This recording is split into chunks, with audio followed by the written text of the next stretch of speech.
వేదం శాసన రూపంలో ఉంటుంది, అందరికీ అర్థం కాకపోవచ్చు అని శాస్త్రాలు కూడా సృష్టించాడు. శాస్త్రాలు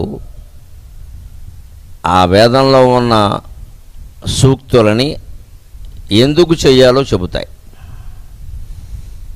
అందుకని శాస్త్రాలు సృష్టించాడు.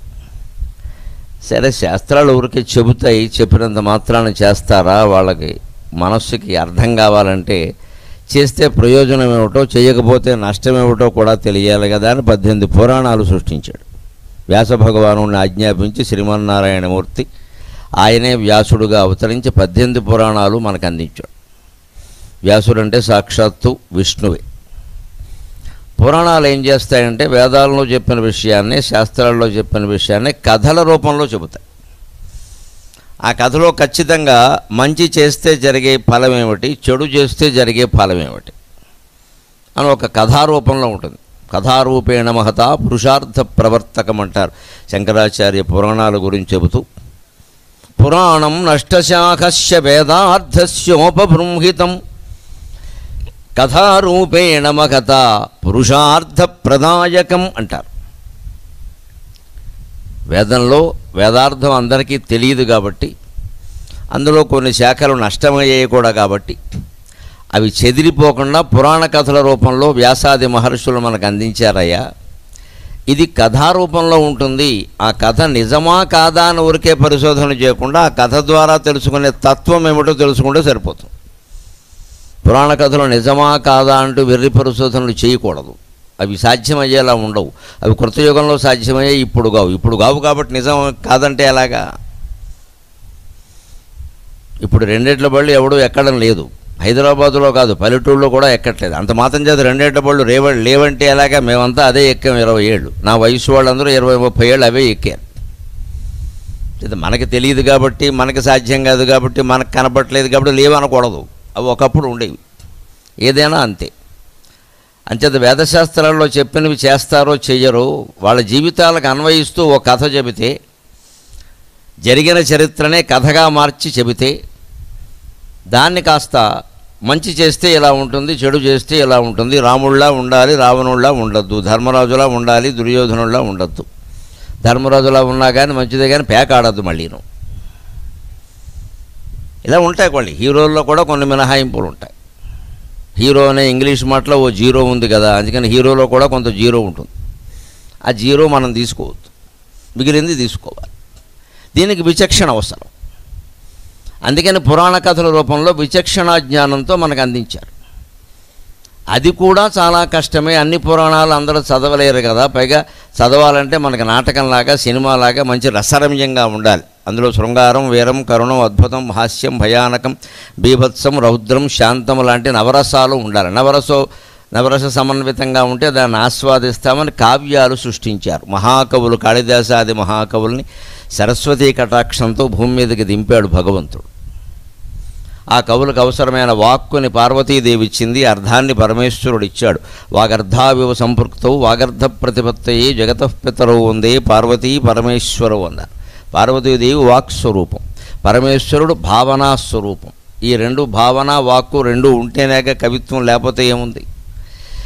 అందుకని కావ్యాలు సృష్టించాడు. అదిగో ఆ కావ్యాలు సృష్టించడం వల్ల జరిగిన ప్రయోజనం ఏమిటో మా అమ్మ ప్రార్థనలో నేను చెప్పాను. కన్నుల నీరుగ్రమ్ముకొన కావ్యముల భవభూతి వాక్య సంపన్నత వచ్చుచుండునిక. కావ్యాలు చదువుతుంటే అమ్మా భవభూతి చెప్పిన వాక్యాలతో కొత్త కావ్యాలు పుడతాయమ్మా. ఎవరి భవభూతి అంటే కాళిదాసుకు సమకాలికుడు అంటారు. సరే, సమకాలికుడు పూర్వకాలికుడు అది పెద్ద విషయం కాదు. ఈ తారీఖులు, దస్తావేజులు వీటిని పట్టుకుని ఏడవకూడదు. చరిత్ర అంటే అది కాదు. వీరెప్పుడు పుట్టారు, వారెప్పుడు పుట్టారు, వీరికంటే ముందా కాళిదాసు భోజ మహారాజు ఆస్థానంలో లేదు.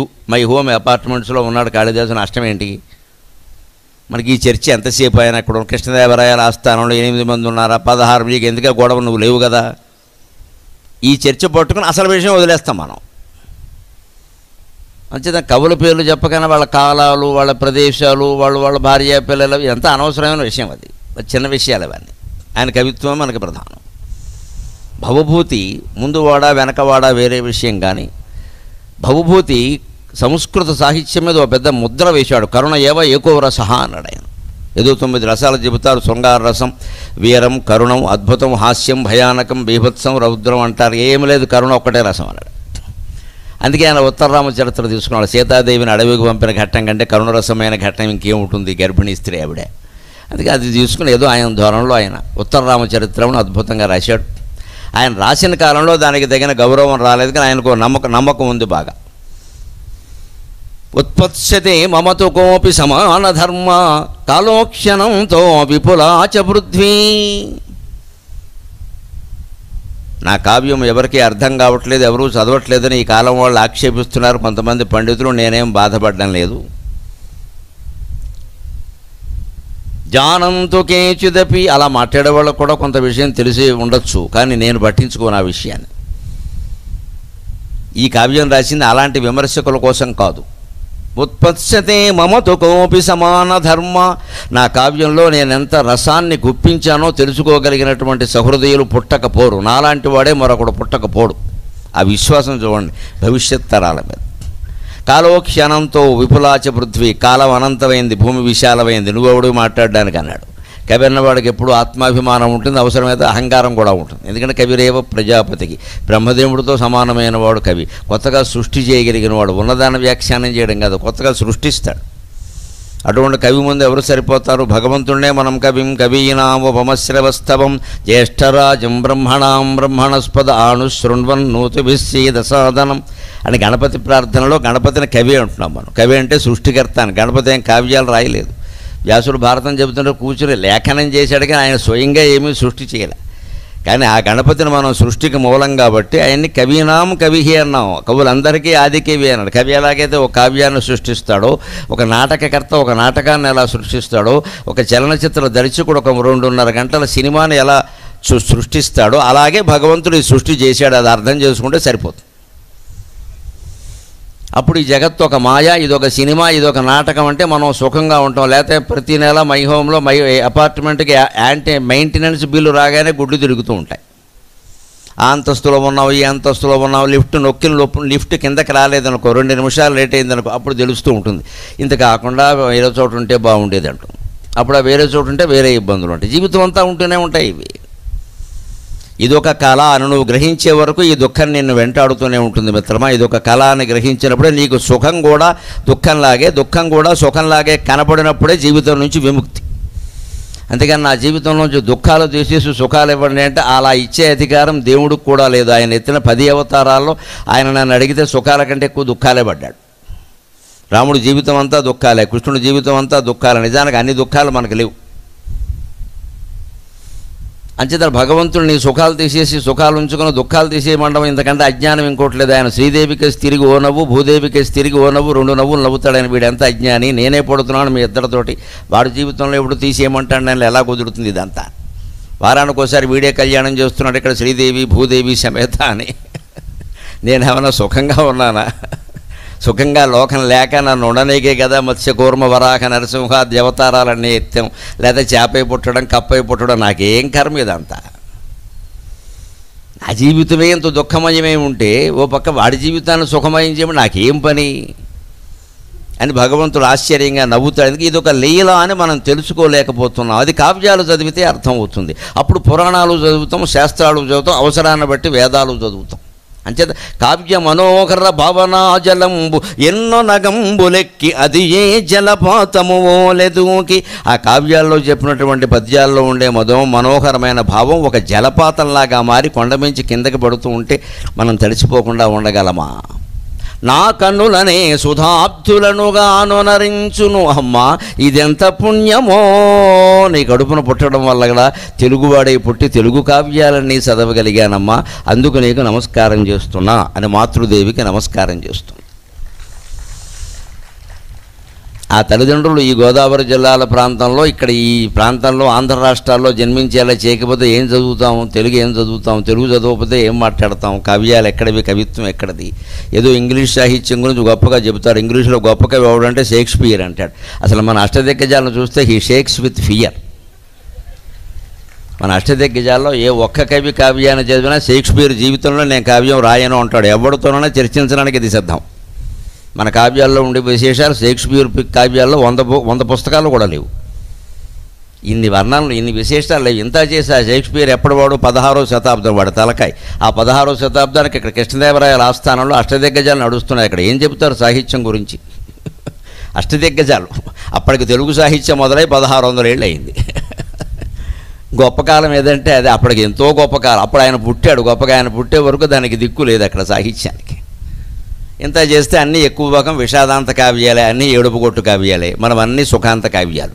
ప్రతిదీ ఖచ్చితంగా మంగళాదీని, మంగళమధ్యాని, మంగళాంతాని కావ్యాన్ని. మంగళప్రదంగా ముగియాలి అనేది భారతీయ సంప్రదాయం. ఎందుకంటే మనిషిని ఎంత దుఃఖపెట్టినా చివరిలో ఒక ఆశ ఉంది అంటే బతుకుతాడు, లేకపోతే ఎందుకు బతుకుతాడండి?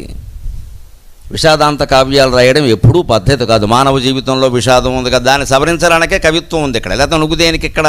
ఒక సినిమా డైరెక్టర్ అంటూ ఉంటాడు చూడండి, నేను సహజంగా తీసా.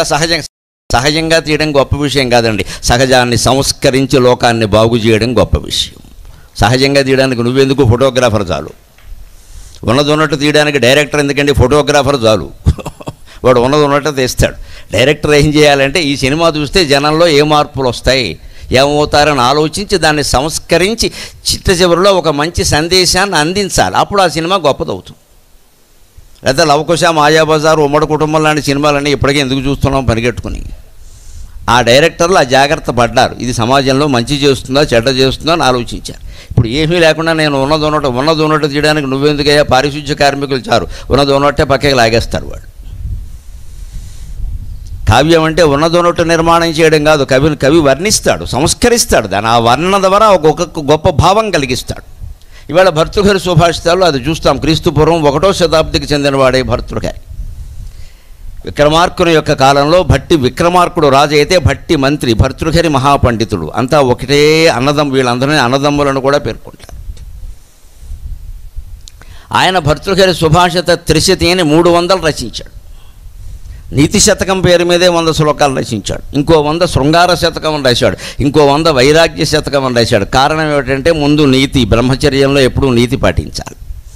పెళ్లి కాకముందు ఈ నైతికమైన విలువలు కనుక మన పిల్లలకి బాగా నేర్పగలిగితే వాళ్ళు గాడి తప్పరు, హత్య చేయరు, ఆత్మహత్య చేసుకోరు. ఇవాళ రెండే ప్రమాదాలు యువతరంతో. చేస్తే హత్య, చేసుకుంటే ఆత్మహత్య. ప్రతి చిన్నదానికి ఆత్మహత్య. లేదా కోపం వచ్చి ఎవడో చంపేయడం, తర్వాత జైల్లో కూర్చొని ఎడుతూ కూర్చోవడం. ఇక్కడ ఒక క్షణికావేశంలో అంటాం. ఇక్కడ క్షణికావేశం అంటే జడ్జి గారు ఊరుకోరు కదా, మనం ఊరుకుంటాం. కానీ నేను క్షణికావేశంలోనే తీర్పు ఇచ్చాను పోరా అబ్బాయి అంటాడు.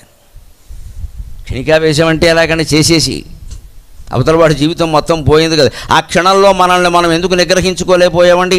ఆ నిగ్రహించుకోవడానికే భర్తృహరి సుభాషితాల ప్రవచనం.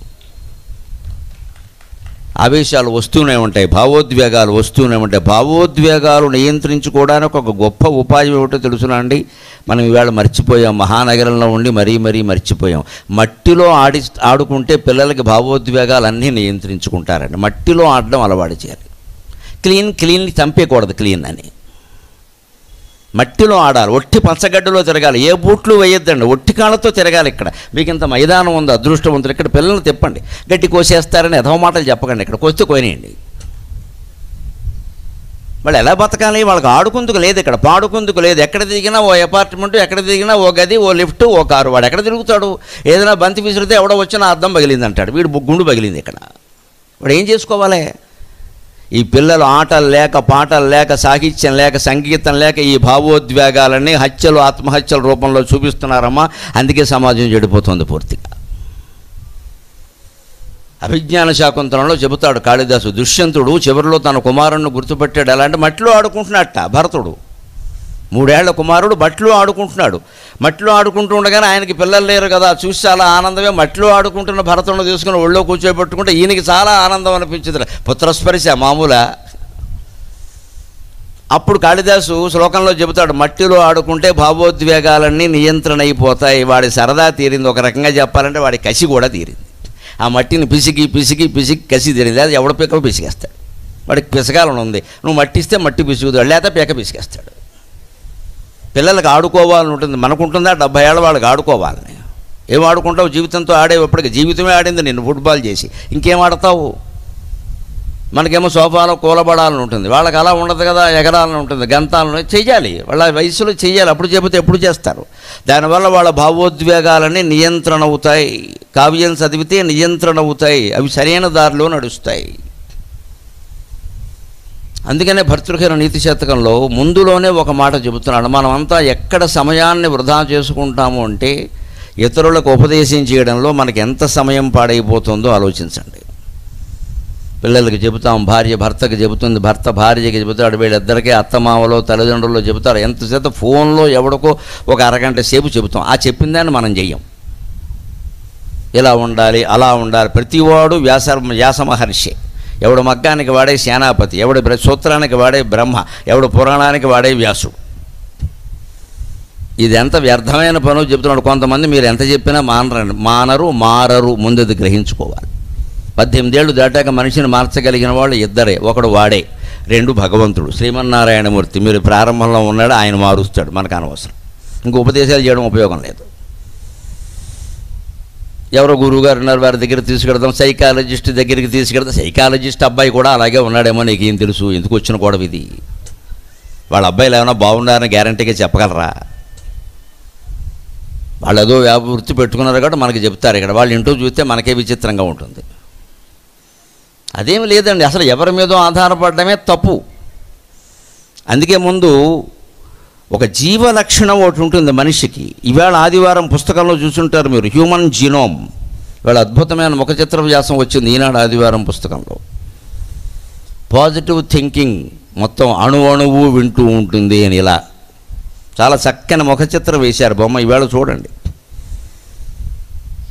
దాంట్లో స్పష్టంగా ఉంది 37,20,00,000 గణాలు ఉంటాయట. 37,20,00,000 గణాలు అంటే 37,00,000 కణాలు మన శరీరంలో ఉన్నాయి. 37,00,000 కణాలు. ఇందులో చాలా భాగం కణాలు 4 గంటల్లోగానే చచ్చిపోతాయి, మారిపోతాయి. 3-4 గంటల్లోగానే ప్రతిరోజు 24 గంటల్లో 6 సార్లు చచ్చి పుడుతూ ఉంటాయి, 6 సార్లు చచ్చి పుడుతూ ఉంటాయి. ఎక్కువ భాగం ఉండే కణాలు ఎంతకాలం ఉంటాయంటే 4 నెలలని చెప్పాడు. అంటే వానకాలం రాగానే కొన్ని పోతాయి, వేసవకాలం రాగానే కొన్ని పోతాయి, పోయే కాలం రాగానే మొత్తం పోతాయి. 3-4 కాలం అదేగా, అది రాగానే మొత్తం పోతాయి. మరి ఇప్పుడు ఆలోచించండి దయచేసి, ఇవాళ పత్రిక చూసిన అర్థం అవుతుంది. దాన్ని హ్యూమన్ జీనోమ్కు. అందులో ఏమిటంటే విశేషం, ఈ 37,00,000 కణాలని ఒక్క న్యూక్లియస్ అనే పదార్థం ఆజ్ఞాపిస్తుందండి. ఒక్క న్యూక్లియస్. మన శరీరంలోనే జరుగుతున్న మహామాయ ఇది, మనకి తెలియదు. అన్నం తినేసాం ఊరికే అంతే, బొబ్బట్లు కొట్టేసాం, నెయ్యి కొట్టేసాం, అన్నీ కొట్టేసాం. లోపలికి ఎలా అరిగాయి మనకేమైనా తెలుసు? అరిగాయిగా, లేదా పొద్దున కడుపు నొప్పి రాదు? రాకుండా ఉందంటే లోపల ఏదో మహాశక్తి పనిచేస్తుంది కదా. అదే మహామాయ, మహాసత్వ, మహాశక్తిర్ మహారథి అన్నారు లలితా సహస్రంలో. అదే మహామాయ, మహాశక్తి పనిచేస్తుంది. ఆ న్యూక్లియస్ ఒక రూల్ బుక్ ఏర్పాటు చేస్తుందిట. ప్రతి కణానికి ఒక రూల్ బుక్ ఉంటుంది. నువ్వు ఇలాంటి పని చేయాలి, నువ్వు ఆకలి అవగానే చెప్పాలి, నువ్వు దాహం వేయగానే చెప్పాలి, నువ్వు దాహం తీర్చాలి, నువ్వు ఏదైనా అనుకోని కణం ఏదైనా దీన్ని చేరితే వెంటనే ఇలా పైకి ఉబ్బాలి, వాడికి వాస్తుంది. అక్కడ వాచగానే ఏదో ఫ్రాక్చర్ అయిందంటాడు. ఈ వాపు దేనికంటే నీకు ఫ్రాక్చర్ అయిందని తెలుసుకోమని చెప్పడానికి, అంతే. ఆ వాపును బట్టి గ్రహిస్తారు వెంటనే కణం హెచ్చరిస్తుంది. దానికో రూల్ బుక్ ఉంది. దాన్నే హ్యూమన్ జీనోమ్ కోడ్ అంటారు. దాన్నే మన పురాణాల్లో జీవలక్షణం అన్నారు. దాన్ని ఎవడు మార్చలేడు అన్నాడు. అంటే ఆ జీవుడు ఏ లక్షణంతో పుట్టాడో దాన్ని సాధిస్తాడు వాడు, మంచి అయినా చెడ్డ అయినా. అందుకే రావణాసురుడు మండోదరి చెప్పినా వినలేదు. చివరి కుమారులు చెప్పారు. ఇంద్రజిత్తు వచ్చి, తండ్రి మీరు చేయవలసిన పని అయినా, కొడుకు తండ్రిని అడగడం కంటే సిగ్గుచేటి అనే విషయం ఉందా? నన్ను యుద్ధం చేయమంటున్నారు, చేస్తానండి. ఎవరి కోసం ఎందుకు చేయాలి యుద్ధం ఆలోచించారా? మా అమ్మకు బదులు మీరు మరొకరిని తెచ్చి పెడతారా? మేము దానికి యుద్ధం చేయాలని అడిగాడు ఇంద్రజిత్తు. రాక్షసుడై ఉండి. కుంభకర్ణుడు అడిగాడు, అదేమిటి అన్నయ్య ఇంత పని చేసావు, దీనికోసమా నన్ను లేపో, చేసిందే తప్పు కదంటే, నోరు మూసుకో, వెళ్ళి యుద్ధం చేయన్నాడు. ఆ రోజుల్లో ఉన్న సిద్ధాంతం ఒకటే, తండ్రి మాట కొడుకు వింటాడు, అన్న మాట తమ్ముడు వింటాడు. ఇప్పుడు ఎవడి మాట ఎవడో వింటూ గొడవలేదు. అప్పుడు అదొకటి ఉండేది, మంచి అయినా చెడ్డ అయినా సరే వినాలి, అంతే. అదో శాసనం ఉండేది ఖచ్చితంగా. అలా వినేశారు. వెళ్ళి యుద్ధం చేశాడు కుంభకర్ణుడు. అందుకే చాలా తెలివిగా చేశాడు. ఆయనకు తెలుసు చచ్చిపోతాన్ని. విశ్వనాథ సత్యనారాయణ గారు కల్పవృక్షంలో రాస్తాడు, కుంభకర్ణుడు యుద్ధానికి ఎడుతుంటే వెనకాల 1000 మంది తయారయ్యట. హాయ్ హాయ్ నాయక, హాయ్ హాయ్ నాయక అని కూడా సైనికులు. వెంటనే వీడాగి, మీరంతా ఎందుకు రానట్ట. అవి రాముడు అంటే ఏమనుకుంటున్నారండి, ఇప్పటికే చాలామంది పెద్దవాళ్ళు చనిపోయారండి బాబు, అక్షకుమారుడు ఎగిరిపోయాడు, చాలామంది ఎగిరిపోయారు, చాలా కష్టం అండి, మీరు తట్టుకోలేరు, ఎందుకు మేము కూడా వస్తాం, రాముడు అంటే విష్ణువు అండి, రాముడు అంటే విష్ణువు అండి అన్నాడు. వెంటనే కుంభకర్ణుడు అన్నట్ట, ఆయన నిజంగా విష్ణువు అయితే మిమ్మల్ని నన్ను కూడా మింగేస్తాడు, ఆయన మామూలు మానవుడైతే నేను చాలు, మీరు అక్కర్లేదు, వెరసి మీరు అక్కర్లేదు, మీరు గో బ్యాక్ అన్నాడు.